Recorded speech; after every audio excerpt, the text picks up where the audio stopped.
सम्मानित राष्ट्रवादी साथियों, मैं श्रीनिवास राष्ट्रवादी राष्ट्र और समाज की बात के मुद्दे पर आज आप सभी लोगों से आज 21 अगस्त को सुप्रीम कोर्ट के 1 अगस्त के आरक्षण के निमित्त आए फैसले के खिलाफ विभिन्न दलित और आदिवासी संगठनों के अतिरिक्त कुछ एक राजनीतिक पार्टियों ने सुप्रीम कोर्ट के निर्णय के खिलाफ आज जो भारत बंद किया था उस मुद्दे पर आप सभी से बात करना चाहता हूं। सम्मानित साथियों, माननीय सुप्रीम कोर्ट की 7 सदस्यीय खंडपीठ ने 6-1 के बहुमत के आधार पर वर्तमान आरक्षण व्यवस्था में जिस तरह से ओबीसी में क्रीमी लेयर की व्यवस्था की गई है, उसी तरह से क्रीमी लेयर और कोटे के अंदर कोटे की व्यवस्था का आदेश पारित किया था। अब इस आदेश के बाद कायदे से तो लोगों को इस पर प्रसन्नता जाहिर करनी चाहिए थी, खुशी जाहिर करनी चाहिए थी, लेकिन ऐसा नहीं हुआ। उस सुप्रीम कोर्ट के आदेश के खिलाफ लोग अनर्गल बयानबाजी करने लगे। दरअसल मामला पूरी तरह से समझिए। सुप्रीम कोर्ट का कहना था कि जो लोग आरक्षण से लाभ लेकर के आगे बढ़ चुके हैं, सांसद बन चुके हैं, विधायक बन चुके हैं, सरकारी नौकरियों में उच्च पदों पर जा चुके हैं, उनके परिवार के लोगों की जिन परिवार के लोगों की तरक्की हो चुकी है, उन लोगों को आरक्षण के से बैक किया जाए। यह बात हमने भी हमारी पुरानी वीडियो आप देखेंगे तो उसमें यह मिलेगा। हमने यही बात कहा था कि देखिए, जो आरक्षण का वर्तमान प्रारूप है, जो जातिगत आरक्षण है, वह आरक्षण यथावत जारी रहे। लेकिन इसी जातिगत आरक्षण में जो लोग आर्थिक रूप से संपन्न हो चुके हैं, आरक्षण का लाभ लेकर के काफ़ी आगे बढ़ चुके हैं, अब वो लोग पीछे हो जाएं और जो सबसे पीछे खड़ा है उस व्यक्ति को सबसे आगे खड़ा कर दो, और उसके पीछे वाले को जो थोड़ा, जैसे ये हम मान लीजिए कि उच्च वर्गीय, मध्यम वर्गीय और निम्न वर्गीय, ये हर एक में कैटेगरी की जानी चाहिए। अनुसूचित जाति के वर्ग के में भी इस प्रकार की कैटेगरी की ही बात सुप्रीम कोर्ट ने कहा। लेकिन अब चक्कर यह है कि जो लोग लगातार इसकी रबड़ी खा रहे हैं, मलाई खा रहे हैं, इसका लाभ उठा रहे हैं, उन लोगों को लगा कि ये हमारे खिलाफ हो जाएगा, तो चलो इस पे विरोध करते हैं और अपने जाति वर्ग के लोगों को इसके खिलाफ भ्रम फैलाया जाए कि सरकार आरक्षण समाप्त करना चाहती है, वर्तमान सरकार आरक्षण के विरोधी है, जबकि इसमें सरकार का तो कोई रोल ही नहीं था। यह मामला तो 1992 से चल रहा है।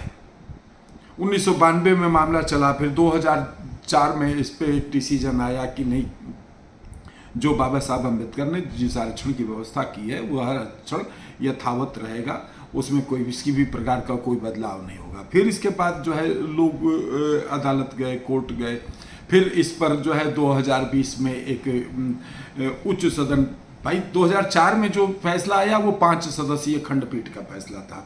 फिर 2020 में, देखिए मामला पुराना है, 2020 में सुप्रीम कोर्ट ने एक 7 सदस्यीय खंडपीठ का गठन करके और उच्च ज़्यादा लोगों की बेंच से, 7 सदस्यीय बेंच से सुनने के लिए इस मामले को वो कर दिया। अब इस पर ही 1 अगस्त को सुप्रीम कोर्ट ने यह फैसला दिया कि क्रीमी लेयर वर्ग को आरक्षण से अलग किया जाए, और जो वास्तव में आरक्षण के पात्र हैं, जिनके परिवार से कोई भी व्यक्ति नौकरी में नहीं आया है। अब आप देख लीजिए, हम तो स्पष्टवादी हैं, हमको कौन सा जो है वोट फोट जो है किसी से लेना है, कोई नाराज हो जाएगा तो जो है हमारा वोट कम हो जाएगा। हम तो एक सामाजिक कार्यकर्ता हैं और स्पष्ट बोलते हैं। जिस तरीके से ओबीसी में सबसे अधिक लाभ एक विशेष जाति वर्ग ने लिया, अब उसको हमको कहने की कोई ज़रूरत नहीं है, आप समझ सकते हैं। सबसे ज़्यादा उन्हीं की सत्ता रही, उनके अनेक बार मुख्यमंत्री रहे, वह जो है एक परिवार का साम्राज्य पूरी तरह से रहा। उन्होंने अपने लोगों को जो है, जो जहाँ ठीक है कि राजनीति में और अन्य मुख्य पदों पर हम सब देखेंगे, और अन्य जगहों पर तुम लोगों को, अपने लोगों को आगे बढ़ाया और खूब बढ़ाया। उस तरीके से ही अनुसूचित जाति में भी एक जाति विशेष जो है बहुत अधिक आगे निकली, लेकिन अनुसूचित जाति की तमाम अन्य जातियाँ वह विकास की दौड़ में आगे दौड़ तक नहीं सकी, बहुत पीछे हैं, आज भी बहुत पीछे हैं। लेकिन वह लोग भी जो है अज्ञानता के कारण इन बड़े तथाकथित दलित महानेताओं के कहने पर उनके समर्थन में उतर आए हैं, जबकि उनको इनके समर्थन में नहीं उतरना चाहिए। इस विषय पर तो मैं अनुरोध करूंगा अन्य सामाजिक संगठनों, राजनीतिक दलों, और राजनीतिक दलों में तो खैर हिम्मत नहीं है इस पर जो है बोलने की, क्योंकि राजनीतिक दलों को तो वोट चाहिए, और ये जो एक मुद्दा है ये बिल्कुल बर्रैया का छत्ता है, कोई इस मुद्दे के ऊपर बोलना ही नहीं चाह रहा है। अब इसमें हमको एक छोटी सी अपनी स्वयं की घटना हम आपको बताएं। मेरे पिताजी मेडिकल कॉलेज में सन 1996 में भर्ती थे, कैंसर रोग भी हो गया था, उनका ऑपरेशन होना था, और एक प्राइवेट रूम हम लोगों ने लिया हुआ था, और ऑपरेशन जब होना था तो हम सब लोग को ऑपरेशन थिएटर के पास जाकर, मतलब बाहर रहना था उनका, अंदर ऑपरेशन होना था, तो जो प्राइवेट रूम था उसका मेरे पास ताला नहीं था, तो हमने एक अपने साथी से कहा कि ऐसा करो कि जाओ ताला खरीद लाओ। वो बेचारे ताला खरीदने के लिए आए, और उतने में ही जो है एक चोर किसी का बटुआ मार करके या कुछ वो करके वो तेजी से भागा, और उसके पीछे पब्लिक दौड़ रही थी, और वो चोर जो है हमारे मित्र जो ताला खरीदने गए थे उनसे जो है रुका, उनसे हाथ मिलाया, और भाई पता नहीं क्या हालचाल क्या पूछा या क्या भगवान जाने, और भाग गया। और हमारे साथी जो है उसमें पकड़ में आ गए। अब वो सब लोग कहें कि जो है तुम भी इसी में शामिल हो, तुम उसके साथी हो। अब वो बेचारे जो है फिर रात को 12 बजे आए, फिर मैंने पूछा अरे भैया क्या बात है यार, तुम ताला लेने गए थे, कहाँ चले गए थे? तब उन्होंने वह बताया। अब इस समय जो है कुछ लोग जो है, आप याद करिए उत्तर प्रदेश में माननीय अखिलेश यादव जी, मुलायम सिंह जी की सरकार में पदोन्नति में आरक्षण बंद था, पता कर लीजिएगा, वो आरक्षण इसमें जो है शामिल है। वो कहने की बहती नैया में हम हो गोता क्यों ना लगा लें। कुछ लोग इसी में नदी में गोता लगाने के लिए भी उतर आए कि हाँ हम भी दलित समर्थक हैं और आरक्षण, सरकार आरक्षण समाप्त कर रही है। झूठ का खेल पूरी तरह से आज भी चल रहा है। उस झूठ से मित्रों आगे निकलो। सुप्रीम कोर्ट का फैसला एक बिल्कुल सही फैसला था, इस बात को हम लोग हमेशा से कहते चले आ रहे हैं। हम हर जाति, और हमने याद करिए जो है हमारी पुरानी वीडियो देख लीजिए, तो यह बात हमने यह भी कहा था, हर एक राजनीतिक दल में, संगठनों में, विभिन्न व्यवस्थाओं में, अन्य जगहों पर अति पिछड़े, अति दलित, ये माननीय राजनाथ सिंह जी जब उत्तर प्रदेश के मुख्यमंत्री थे तो उन्होंने इस फार्मूले को लागू करना चाहा था, और काफ़ी वो तेजी से आगे बढ़े भी थे। लेकिन जानते ही हैं कि कोई एक नई व्यवस्था लाने में बरसों जो है लग जाता है, वह व्यवस्था वह लागू नहीं कर पाए। लेकिन आज भी हम यह बात कहना चाहते हैं कि वास्तव में सशक्त राष्ट्र का निर्माण चाहते हैं, समग्र समाज का उत्थान चाहते हैं, तो एक इस आर्थिक सर्वेक्षण इस रूप में हो कि जो वास्तव में एक सीमा निर्धारित किया जाए कि जिसकी संपत्ति 1 करोड़ है, 2 करोड़ है, 5 करोड़ है, एक ये सरकार डिसाइड करे या सर्वदलीय बैठक बुला करके इसका जो है निर्धारित कर लिया जाए कि न्यूनतम इतनी संपत्ति वाले को आरक्षण नहीं दिया जाएगा, चाहे वो किसी भी जाति वर्ग का हो।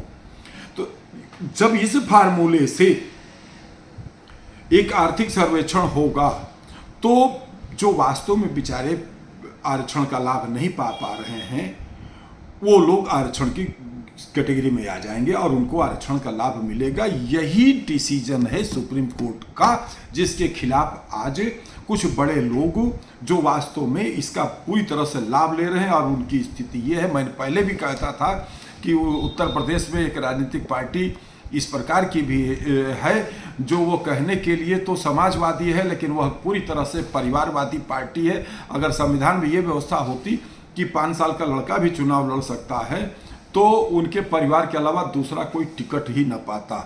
उसी तरह से इसमें भी यह व्यवस्था है कि कुछ लोग चाहते हैं कि वास्तव में आरक्षण का लाभ हम लोग लेते रहें, बाबा साहब की जय जयकार करते रहें, लोगों को आंदोलित करते रहें कि बाबा साहब के सपने को हम सब पूरा कर रहे हैं। और वास्तव में बेचारे वह लोग, केवल कुछ लोग तो नारा लगाने के लिए हैं, हर जगह सबसे पीछे बैठने वाले हैं, धरना प्रदर्शन आंदोलन करने वाले हैं, लेकिन उनको कुछ मिलना उलना नहीं है। यह विरोध आप लोगों को की प्रगति के विरोध में का विरोध है। वास्तव में अति दलित, अति पिछड़े के विरोध का ये आंदोलन हम आज के आंदोलन को कहना चाहेंगे। सुप्रीम कोर्ट का डिसीजन बिल्कुल सही है और उस डिसीजन पर सरकार को अमल करना चाहिए। हालांकि हम नहीं समझते हैं कि ये, फिर मैंने कहा कि ये बरैया का छत्ता जैसा है, लेकिन इसमें एक बात हम जरूर कहना चाहते हैं, सरकार तो नहीं कुछ करने जा रही है। सरकार को तो दे दिया अधिकार जो है सुप्रीम कोर्ट ने कि हर राज्य को अधिकार है कि वह कोटे के अंदर कोटे की व्यवस्था जो है करे और क्रीमीलेयर का सिद्धांत बना करके अपने अनुसार जो है जो अति दलित अति पिछड़े हैं उनको आगे बढ़ाने के लिए प्रयास करे। लेकिन भारत की चुनावी राजनीति जिसमें झूठ झूठ की राजनीति जो चलती है, इस कारण थोड़ी सी इच्छा शक्ति की सरकारों में कमी है इन सब मुद्दों के ऊपर। लेकिन अगर वास्तव में अति दलित अति पिछड़े अपने हक के लिए, अपने सम्मान के लिए, अपने घर परिवार समाज में अपने आप को आगे बढ़ाने के लिए सुप्रीम कोर्ट के डिसीजन पर अपना समर्थन देते हुए आंदोलन चलाएं, तो हम समझते हैं कि इस मुद्दे पर सरकार आज नहीं तो कल सुप्रीम कोर्ट के डिसीजन को लागू कर देगी। धन्यवाद। जय मातृभूमि, जय भारत।